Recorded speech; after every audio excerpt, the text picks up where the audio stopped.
তখন ওই আসমানের ফেরেশতা মালাকুল মউত তাকে সুসংবাদ দেয়, আল্লাহ তাখাফু ওয়ালা তাহজানু, আজ তোমার নেই কোনো ভয়, আজ তোমার নেই কোনো দুশ্চিন্তা, ওয়া আবশিরু বিল জান্নাহ, সুসংবাদ গ্রহণ করো এমন এক জান্নাতের, আল্লাতী কুনতুম তুআদু। বারিশি মনে রে আমার আর দিও না যন্ত্রণা, ধনী যদি হইতাম ধনী যাইতাম সোনার মদিনা। আল্লাহুম্মা সাল্লি আলা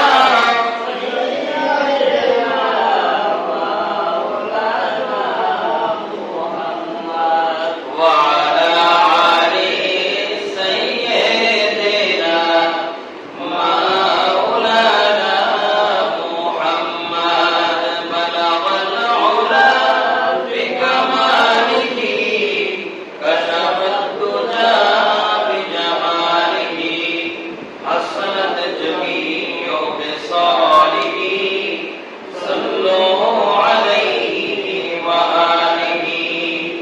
আল্লাহুম্মা সাল্লি ওয়া সাল্লিম ওয়া বারিক আলাইহি। মুআজ্জাজ মুহতারাম, সম্মানিত মুসল্লিয়ায়ে কেরাম, মুরব্বিয়ানে আযম, যুবক ভাইরা, মহান রব্বুল আলামিনের আলিশান মুবারক দরবারে লাখ কোটি শুকর ও সুজুদ জ্ঞাপন করছি। আল্লাহ সুবহানাহু ওয়া তাআলা আজকের শাওয়াল মাসের সর্বশেষ জুমার নামাজ আদায়ের উদ্দেশ্যে আমাদেরকে মসজিদে আসার বসার তৌফিক দান করেছেন। এজন্য রব্বুল আলামিনের দরবারে দিল মন উজাড় করে কায়ম বাক্যে সিজদা অবনত চিত্তে সমস্যায় একবার কালিমাতুশ শুকর আদায় করে পড়ছি আলহামদুলিল্লাহ।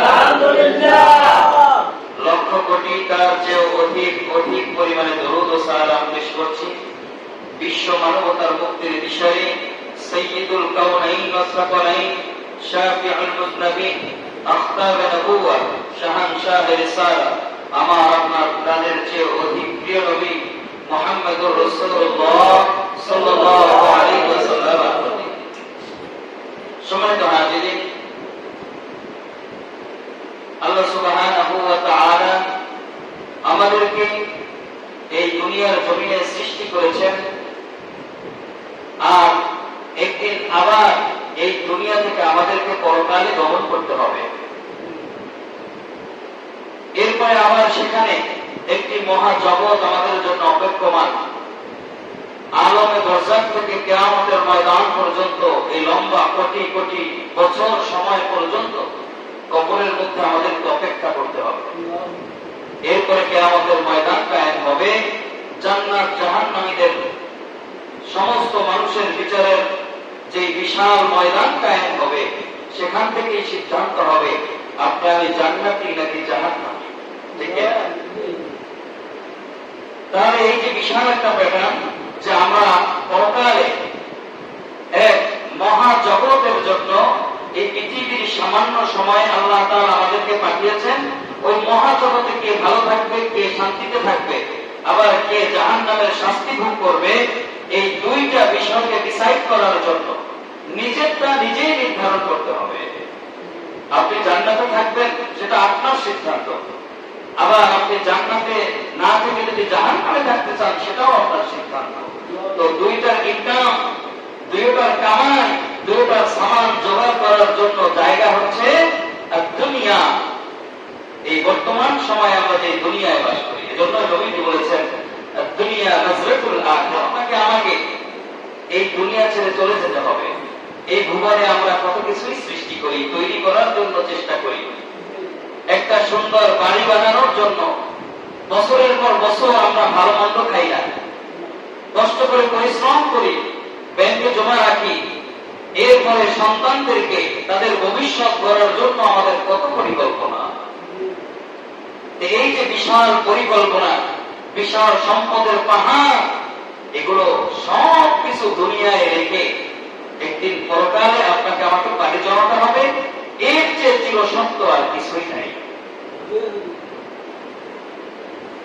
এজন্যই এই যে মৃত্যুর সময়টা, এই যে অবস্থাটা, এই সময় একজন মুমিন হোক একজন কাফের হোক, সে বুঝতে পারে আমি পরকালে জান্নাতে থাকবো নাকি আমি পরকালে জাহান্নামে থাকবো। যখন মৃত্যু তার কাছে চলে আসে তখন সে এটা বুঝতে পারে।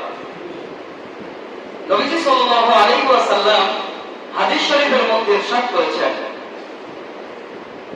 যখন মানুষ বৃদ্ধ হয়ে যায়, যখন মৃত্যু প্রায় সন্নিকটে, তখন মানুষের উপর দুইটি লোভ এসে ভর করে। একটা হচ্ছে সে আরো এই দুনিয়ায় বেঁচে থাকতে চায়, বেঁচে থাকার লোভ। আর দুই নাম্বার হচ্ছে সে আরো বেশি সম্পদ চায়।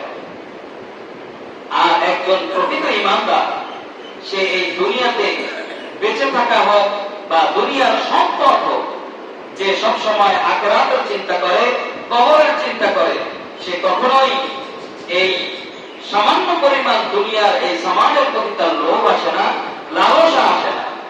সে চিন্তা করে যে এখান থেকে আমি যেতে পারলেই পাচ্ছি। এজন্যই নবী আলাইহিস সালাতু ওয়াস সালাম বলেছেন, তুহফাতুল মুমিনিল মাউত, মুমিনের জন্য মৃত্যুটা হচ্ছে একটি উপহার স্বরূপ।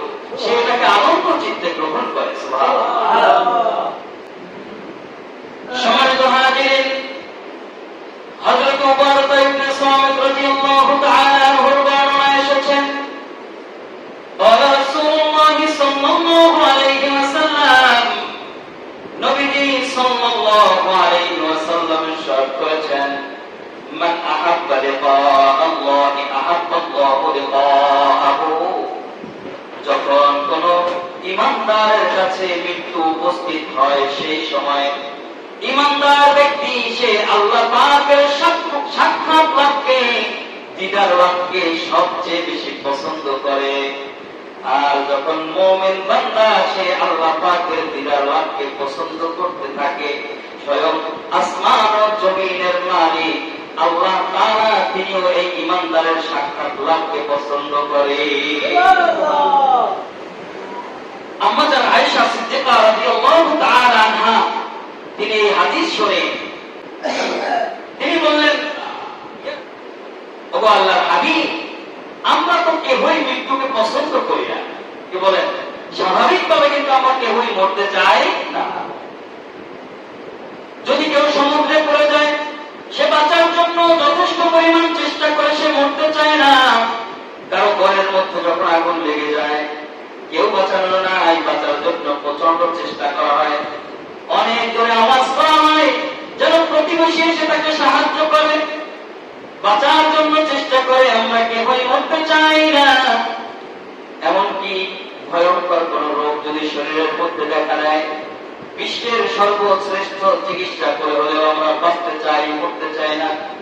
আম্মা জান আয়েশা সিদ্দিকা রাদিয়াল্লাহু তাআলা আনহা বলেন, ওগো আল্লাহর হাবিব, আমরা তো প্রত্যেকেই স্বাভাবিকভাবে মৃত্যুকে অপছন্দ করি, কিন্তু আপনি তো বললেন যে ঈমানদার সে মৃত্যুকে পছন্দ করে, আল্লাহর সাক্ষাৎ লাভকে, দিদার লাভকে সে পছন্দ করে। এর মূলত ব্যাখ্যাটা কি? নবীজি সাল্লাল্লাহু আলাইহি ওয়াসাল্লাম বললেন, ফাআহাব্বা লিকাআল্লাহি ওয়া আহাব্বাল্লাহু লিকাআহ। আল্লাহর হাবিব সাল্লাল্লাহু আলাইহি ওয়াসাল্লাম বললেন, যখন কোন মুমিনের কাছে মৃত্যু উপস্থিত হয়ে যায়, আসমান থেকে মালাকুল মউত ওই মৃত্যু ব্যক্তির মাথার কাছে এসে বসেন আর তাকে সুসংবাদ দিতে থাকেন, তাকে জান্নাতের সুসংবাদ দিতে থাকেন, জান্নাতি নাজ নেয়ামতের কথাগুলো তাকে বলতে থাকেন। এই বিশাল জান্নাতি নাজ নেয়ামতের দৃশ্যগুলো সেই ঈমানদার দেখে দেখে এই দুনিয়ায় তুচ্ছ এই সম্পদ, সন্তানের যে বিষয়গুলো রয়েছে, এই দুনিয়ার সম্পদের সমস্ত মোহ লালসা সে ভুলে যায়। সে এবার ব্যস্ত হয়ে পড়ে, কখন আমার প্রাণটাকে আমার ভিতর থেকে বের করে নেওয়া হবে আর আমি অদৃশ্য জগতের অধিপতি মহান রব্বুল আলামিনের সাথে সাক্ষাৎ লাভ করব। আল্লাহর হাবিব বললেন, যখন ওই জান্নাতি মানুষটাকে এইভাবে সুসংবাদ দেওয়া হয়, তখন ওই জান্নাতি মানুষটা ইমানদার মানুষটা তখন আল্লাহ পাকের দিদার লাভকে তার দুনিয়ার এই সম্পদের থেকে অধিক বেশি পছন্দ করেন, তখন আল্লাহ তাআলা বান্দার দিদার লাভকে সবচেয়ে বেশি পছন্দ করে। আল্লাহ তাআলা বললেন, ইন্নাল্লাযীনা ক্বালু রাব্বুনাল্লাহু সুম্মা ইসতাকামু তাতানাজ্জালু আলাইহিমুল মালায়েকা ইন্নাল্লাযীনা নিশ্চয় যারা ক্বালু রাব্বুনাল্লাহ নিজের জবান থেকে এই কথা উচ্চারণ করেছে যে আমার রব আল্লাহ, কি বলেছে? আমার রব একমাত্র আল্লাহ তাআলা। সুম্মা ইসতাকামু, এরপরে এই কথার প্রতি আমল পর্যন্ত ইস্তেকামত থেকেছে। আল্লাহ তাআলা যে বিধানগুলো দিয়েছেন সেগুলোকে মান্য করে চলেছে, যেগুলোকে নিষেধ করেছেন সেগুলোকে বর্জন করেছে। যা তিনি করতে বলেছেন কোন প্রকার প্রশ্ন ছাড়াই কোন বান্দা ওই কাজগুলো করেছে। যখন ওই বান্দার কাছে মৃত্যু চলে আসে, তাতানাজ্জালু আলাইহিমুল মালায়েকা, আসমানের ফেরেশতা মালাকুল মউত যখন তার কাছে এসে নাযিল হয়, তখন ওই আসমানের ফেরেশতা মালাকুল মউত তাকে সুসংবাদ দেয়, আল্লাহ তাখাফু ওয়ালা তাহজানু, আজ তোমার নেই কোনো ভয়, আজ তোমার নেই কোনো দুশ্চিন্তা। ওয়া আবশিরু বিল জান্নাহ, সুসংবাদ গ্রহণ করো এমন এক জান্নাতের। ওয়া আবশিরু বিল জান্নাহ, সুসংবাদ গ্রহণ করো এমন এক জান্নাতের। আল্লাতী কুনতুম তুআদুন, যে জান্নাতের ব্যাপারে স্বয়ং রব ওয়াদাবদ্ধ হয়েছিল। সুবহানাল্লাহ। যে জান্নাতের ব্যাপারে স্বয়ং আল্লাহ তাআলা তোমাদেরকে তোমার কাছে ওয়াদাবদ্ধ হয়েছিল যে তুমি মৃত্যুর পরে তোমাকে জান্নাত দেওয়া হবে। আসো আজকে তোমার মরণের সময় সেই জান্নাতের তুমি সুসংবাদ গ্রহণ করো, তোমার কোনো ভয় নেই, তোমার কোনো দুশ্চিন্তা নেই। বলেন না সুবহানাল্লাহ। এটা হচ্ছে জান্নাতি মানুষের মৃত্যুর সময়ের অবস্থা। সম্মানিত হাজিরিন, নবীজির প্রিয় জলিল কদর সাহাবী হযরত আবু হুরায়রা রাদিয়াল্লাহু তাআলা আনহুর বর্ণনা এসেছে, তিনি বলেন, ক্বালা রাসূলুল্লাহ সাল্লাল্লাহু আলাইহি ওয়াসাল্লাম, নবীজি সাল্লাল্লাহু আলাইহি ওয়াসাল্লাম ইরশাদ করেছেন, লা ইয়াতামান্না আহাদাকুমুল মাউত, তোমরা কেউ যেন মওতকে কামনা না করো, কেউ যেন মৃত্যু কামনা না করো। দেখবেন আমাদের এই সমাজে এক ধরনের মানুষ আছে, যখন কোনো বিপদের মধ্যে পড়ে যায় তখন বলে যে অমুকে অমুকে চলে যায়, আল্লাহ কি আমাকে চোখে দেখে না? মরার দুনিয়ায় বেঁচে থাকার চেয়ে মরাই ভালো ছিল। কি বলে? এমন বলে না? অনেক মহিলারা আছে সংসারের মধ্যে একটু সমস্যা হলেই এই কথাগুলো মুখ থেকে উচ্চারণ করে, মৃত্যুকে কামনা করে, আরে যদি না বেঁচে মরে যাইতাম তাহলে এই সমস্ত ঝামেলা আমার থাকতো না। বলে কি বলে না? কিন্তু আল্লাহর হাবিব বলেছেন, লা ইয়াতামান্না আহাদাকুমুল মাউত, ও দুনিয়ার ইমানদার শোনো শোনো, তোমাদের কেউ যেন মৃত্যু কামনা না করে।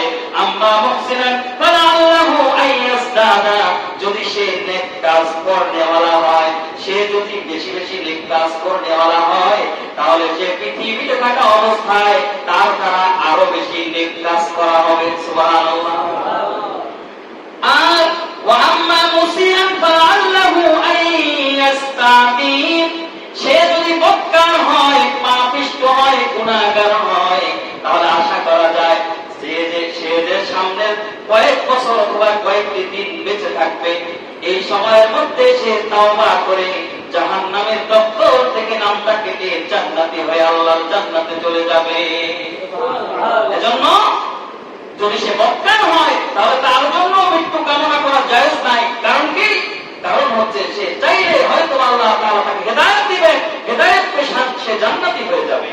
আবার কেউ যদি নেক কাজ করে এমন অবস্থায় যদি সে মৃত্যু কামনা করে, তাহলে সেক্ষেত্রে তার ওই নেক কাজ সেখানেই স্টপ হয়ে যাবে, বন্ধ হয়ে যাবে। এজন্য কোন ব্যক্তির জন্য মৃত্যু কামনা করা কখনোই সমীচীন নয়। সম্মানিত হাজিরিন, সর্বশেষ আল্লাহ তাআলা ঈমানদারদের আত্মাকে ডেকে বলেন, ইয়া আইয়াতুহান নাফসুল মুতমাইন্নাহ ইরজিই ইলা রাব্বিকি রাদিয়াতাম মারদিয়া, ইয়া আইয়াতুহান নাফসুল মুতমাইন্নাহ, হে পবিত্র প্রশান্ত আত্মা, প্রশান্ত প্রাণ, ইরজিই ইলা রাব্বিকি রাদিয়াতাম মারদিয়া, তুমি তোমার প্রতিপালকের দরবারে সন্তুষ্ট চিত্তে আনন্দিত হয়ে প্রত্যাবর্তন করো। ফাদখুলি ফি ইবাদি, এবং আমার নেককার বান্দাদের অন্তর্ভুক্ত হয়ে যাও। সুবহানাল্লাহ। ওয়াদখুলি জান্নাতি, আর আমার জান্নাতের মধ্যে প্রবেশ করো। এমনই ভাবে একজন নেককার বান্দাদেরকে আল্লাহ তাআলা সুসংবাদ দিয়ে থাকেন। সম্মানিত হাজিরিন, আমরা আজকে পবিত্র কোরআন এবং হাদিসের আলোকে নেককারদের মৃত্যুর অবস্থা সম্পর্কে শুনলাম।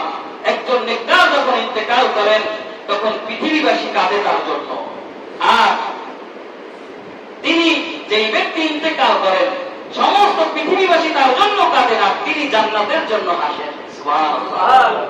এজন্য আমরা চেষ্টা করব আমাদের জীবনকে গঠন করার জন্য একজন নেককার, একজন সালেহ আল্লাহওয়ালা যেইভাবে মৃত্যুবরণ করে, আমরা কামনা করি আল্লাহ তাআলা যেন আমাদের প্রত্যেককে ঠিক সেইভাবে মৃত্যুবরণ করার তৌফিক দান করেন, বলি আমিন।